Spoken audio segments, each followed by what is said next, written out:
In 2016, the last review was done, and at that point in time, the fuel prices, you've been told, was about 93 or thereabout, and 18 shillings for every 93 was able to at least maintain the roads. Now, we're talking about fuel prices of 170, and we are still collecting 18 shillings per litre.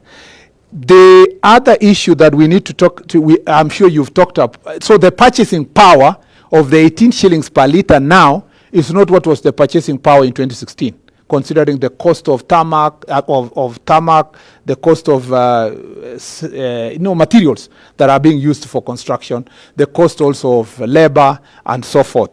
Number two, and I'm sure you've been taken through this, I just wanted to buttress them, is that you have, and I'm talking about prices. Number two is the growth of the road network. Our road network has continued to grow. We are actually one of the most networked countries in the region, with a total length of roads being in the country being about 239,122 today.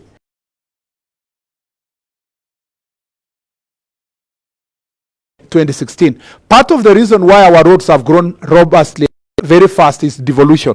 Because of devolution, many of the county governments have constructed their roads.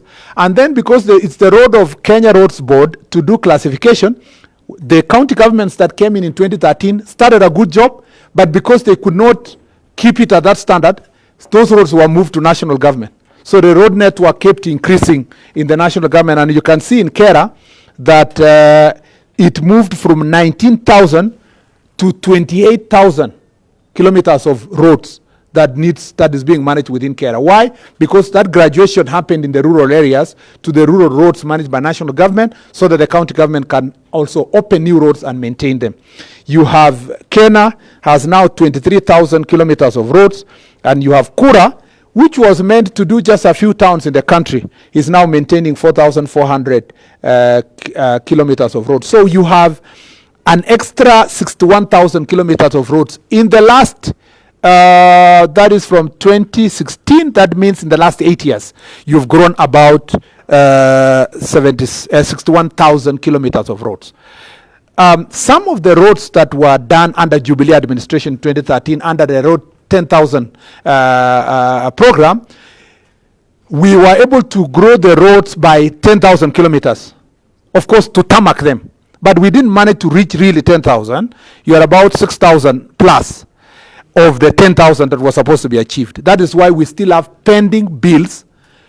And I want you to listen to this very carefully.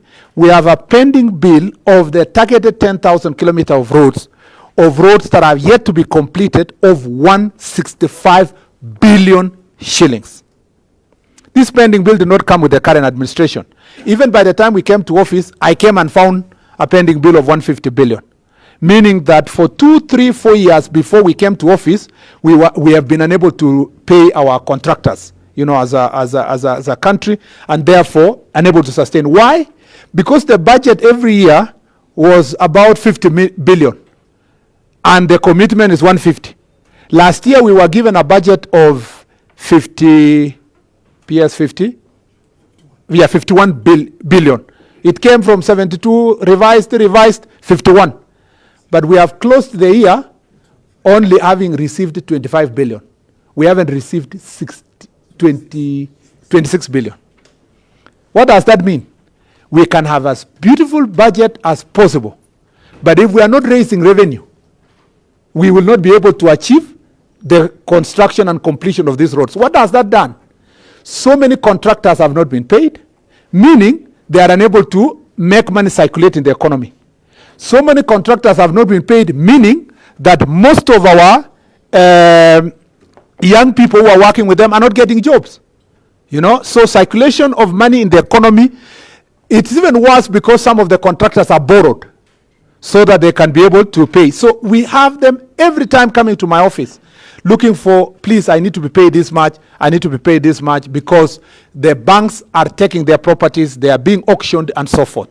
We have a catastrophe of monumental proportion that we thought through finance bill of this year, the extra resources that would have been raised from the finance bill that you all know now, it's over 350 billion, 349 billion, was going to help us bridge the gap and therefore pay the contractors so that we can at least move the roads. Because you remember in the Kenya Kwanza manifesto, the key thing is complete the pending roads. Yet we are unable to move it because the financial situation has not changed. Now, that is in terms of construction. What happens to the 6,500 extra roads that were constructed at that period of 10 years of the previous administration? What happens? Those roads are not being maintained. So we are increasing the network of the roads. At the moment, we are lucky to have a few roads that development partners are supporting. Under the Northern Corridor project, for example, the road of Modakashi all the way to Mandera, which are with a few sections in between still looking for contracts. Some roads that were going to Turkana on the other side. The road that comes from Isibania to Migori there. All this it comes from Isibania up to Kisii. All those roads are now due for maintenance, but they don't have maintenance money. Let me tell the nation that this is the first year that we had to suspend contracts because there is no enough money from road maintenance levy to maintain your roads.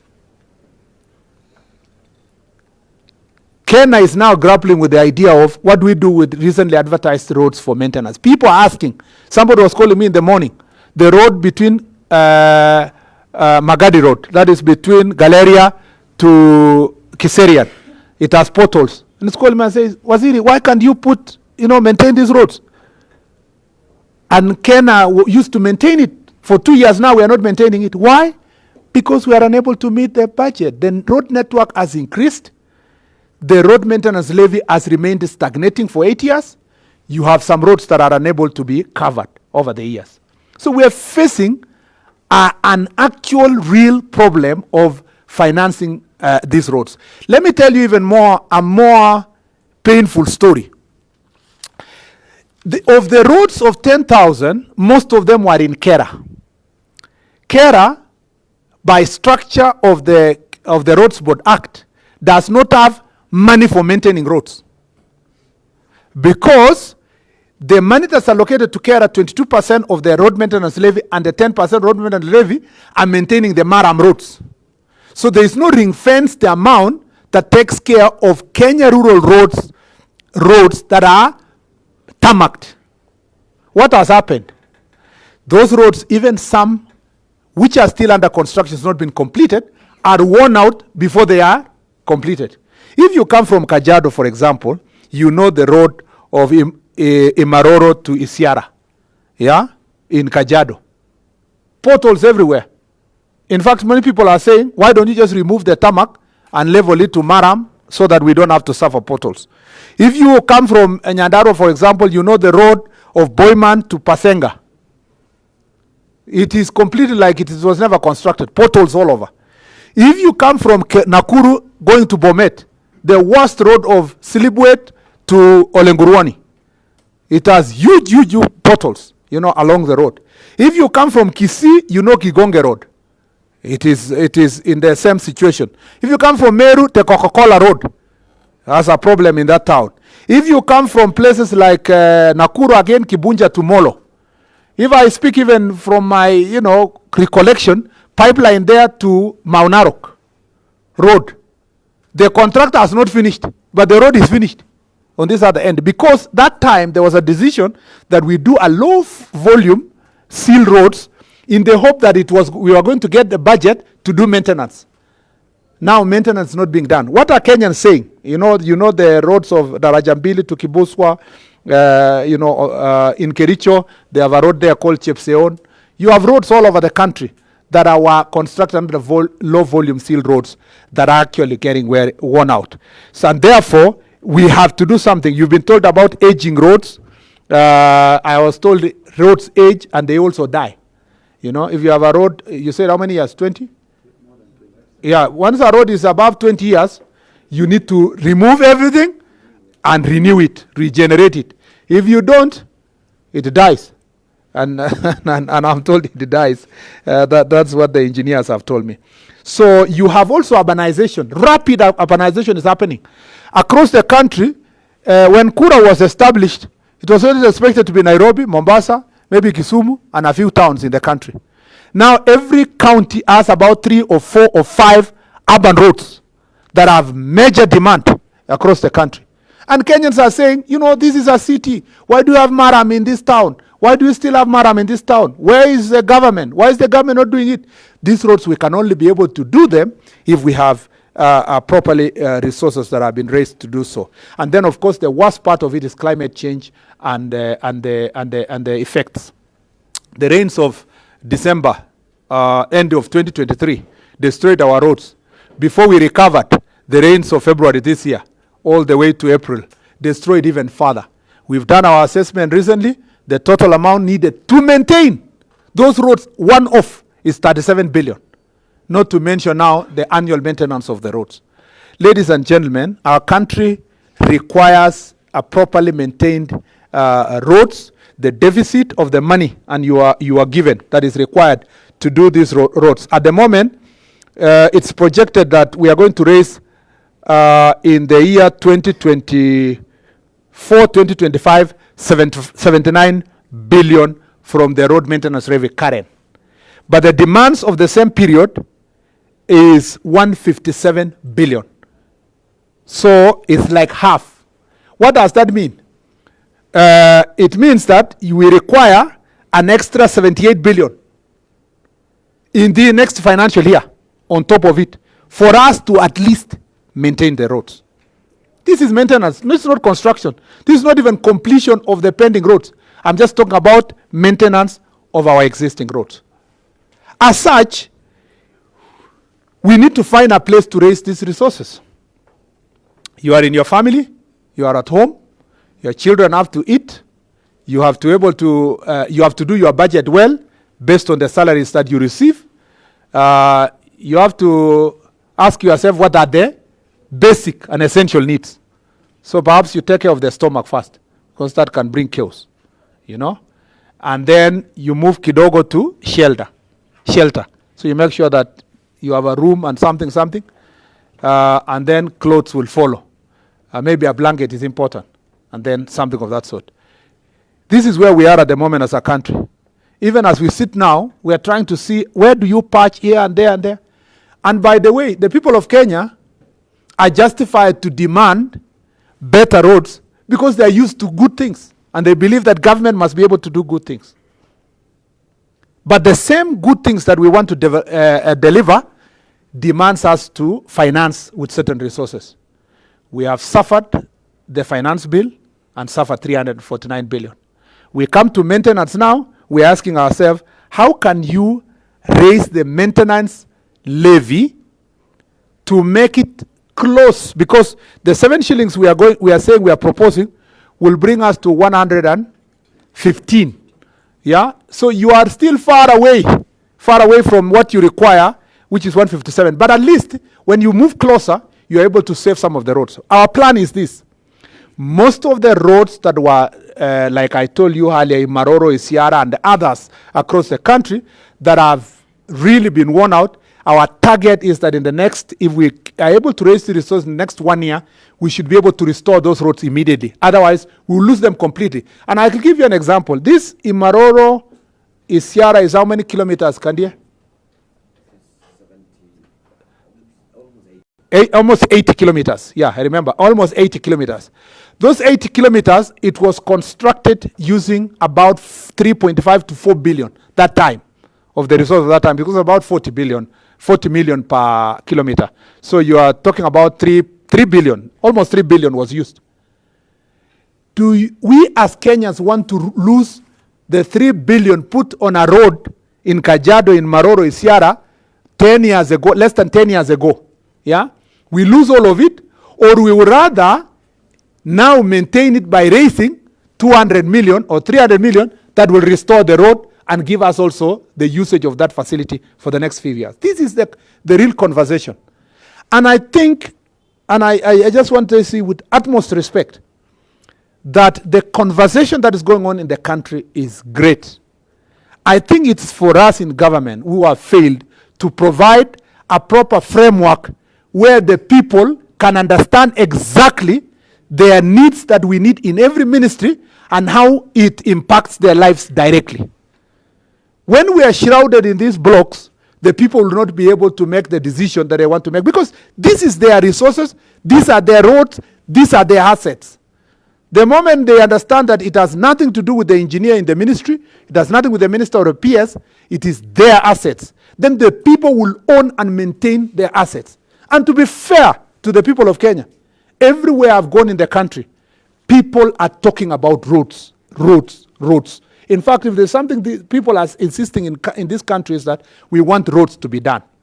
And because we don't have now the budget for development, I think the soft spot for all of us to raise resources as Kenyans is to think about the road maintenance levy as an increase.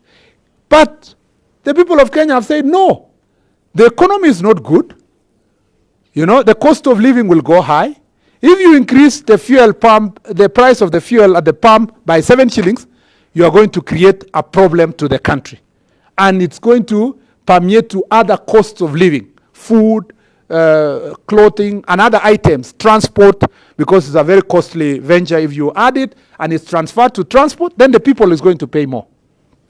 And we have heard you. And the people are right. It is therefore for us to retreat, because we cannot sit here and just say we have made a decision. To retreat, read the presentation that has been given to us, listen to the clips that have been shared. I've seen a very good number of clicks on TikTok that people are saying, you know, Murkomen has done this, Murkomen has done that, let's meet at this one. And I respect that. In fact, I wish I could be in TikTok more and on social media more. I should be, being among the young cabinet secretaries, I should be more visible more in the emerging communication sector, more than even my senior colleagues, because I should be closer to my children in the next generation. I'm in the next one, so I should be closer there in terms of that conversation. And I think I have said I am ready, and our ministry is ready to listen more. So, PS, we have to retreat, KRB, the road agencies, look at the report and ask ourselves, how do we increase the 7 shillings without increasing 7 shillings at the pump? How is that possible? What can the government cushion in the energy sector, in the fuel sector? What cost that makes the petroleum higher, we can do away with, okay? And the difference, the benefit that comes to that difference, we can transfer to the roads without increasing the current fuel pumps up. I hope you people understand what I'm saying? Yeah, so that today, if I was to gazette the fee anytime today, next month, December, depending on the time that the public participation process is going to deliver, the answer should be this. The day we announce 7 shillings increase, how do we ensure that the people of Kenya do not receive a direct 7 shillings increase at the pump? And the people of Kenya paid us to go and think. They hired us to go and think. They pay my salary so that I go and think. So my friends, the DGs, let's go and do what? Think. We have been left with an exam that says, okay, we want the roads. They have said three things. Kenyans have said, we want the roads, and we want the roads to be well maintained, and we will hold the cabinet secretary politically accountable, because political accountability is in my office. My job is to provide leadership, and provide leadership in such a way that it can solve problems. So number one, that is it. They say they want the roads. Number two, they say, we agree you need the money to do for us the roads. So they agree with us that you need the money. Number three, they say we don't want a high cost of living. So they want us to have the money, they want us to do the roads, but they are saying we don't want to see the fuel prices at the pump to go higher than what it is today. So we have an exam. In the fullness of time, I have to now go think I have to consult my colleagues in the cabinet. I have to inform the president what we have agreed, what we have discussed, and the views of the people of Kenya. And I have to come back to the people of Kenya to tell them, yes, okay, we found a way of raising the resources without transferring this problem directly to the pump. And therefore, my thinking is that my colleague in the Treasury and everywhere, we have to think. I wish we were having this discussion when the finance bill had passed. But now we are having this problem discussed when finance bill has failed, so that it compounds the problem even further. We could have gone to Treasury and say, cushion this sector to this level for us to raise these resources to this level. But this is why government is there. People ask, oh yeah, people tell me, oh, you came to the ministry when you are the most unfortunate person. You came here to just stare at the pending bills. It is true. But who said people should go where it is easy? You know, I remember one day in a sermon I preached many years ago, and I was telling young people who are graduating from the university that, you know, when the children of Israel said they were going to Egypt, they were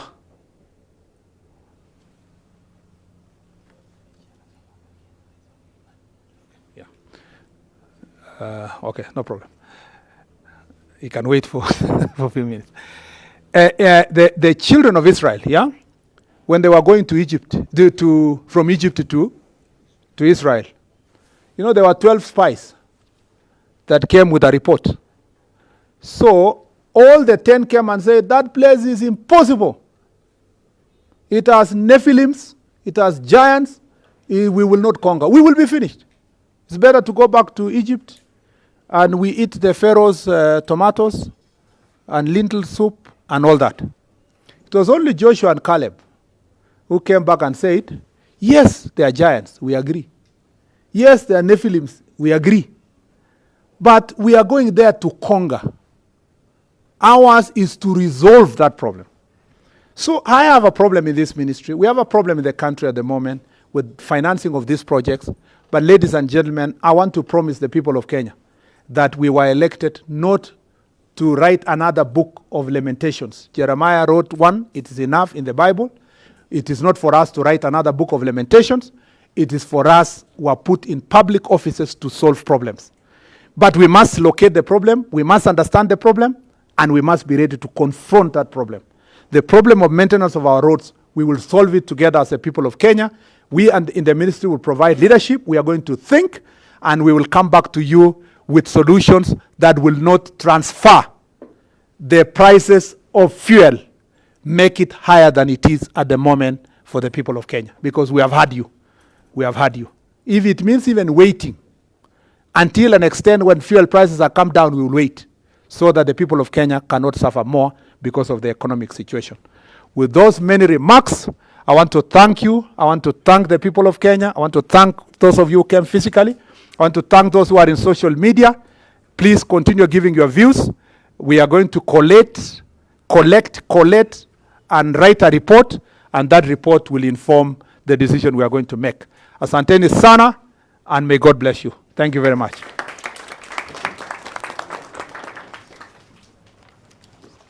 Okay, we can, based on the program, we get closing prayers from any participant who is willing. My phone.